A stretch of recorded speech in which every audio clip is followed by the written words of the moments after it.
Uriguen parkea. Garai batean, indianoen lurtsaila zenaren zuhaiztiak osatzen du Uriguen parkea.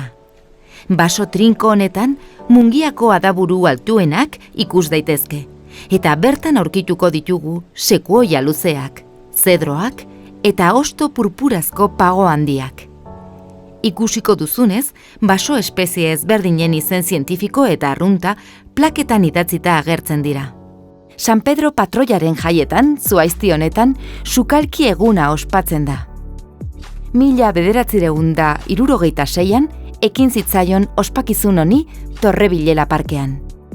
Lehen mailako elkarretaratze gastronomiko honetako parte hartzaileak kuadriletan antolatzen dira, eta sukalkia egin behar izaten dute, behi okela eta patataz osatutako jaki tradizionala, egurrezko suan prestatuta. Lehiaketan, 300 gora kazola aurkeztu ohi dira. Epaimaiak baloratu ditzan, eta mungiar gehienen parte hartzearekin festa egun handia izaten da. Ezin ahaztu derrigorrezko janzkera, gona edo galtza urdinak eta ator edo kamiseta zuria. Esan beharra dago, duela gutxira arte gizonezkoen kuadrilak bakarrik aurkez zitezkeela sukalki eguneko lehiaketara.